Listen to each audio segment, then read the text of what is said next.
யார்கிட்டயும் கேட்க தேவையில்லை. உன் வீட்ல இருந்து நான் வரும்போது நான் கட்டிட்டு வந்த சேலை ஜாக்கெட்டு, நான் போட்டுட்டு வந்த நகையும், அண்ணி கொடுத்து அனுப்பின நகையும் தான் இந்த வீட்ல இருக்கு. இந்த வீட்ல உன் பொருள் வேற எதுவுமே இல்ல. அதை வேணா தரேன், எடுத்துட்டு போ. மல்லிகா, நீ யார்கிட்ட பேசுறேன்னு தெரியுதா? தெரியுமே.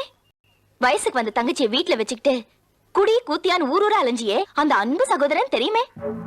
எந்த மூஞ்ச வச்சுக்கிட்டு இன்னைக்கு தங்கச்சி வேணும்னு வந்து நிக்கிறேன்.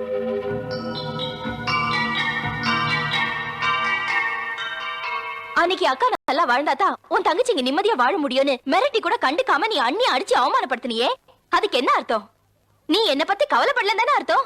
இன்னைக்கு மட்டும் எங்க இருந்து வந்தா தங்கச்சி? நீ சரியில்லாத மனுஷன்னு உன் கூட வாழ வந்த முதல் நாளே தெரிஞ்சுக்கிட்டாங்க அண்ணி.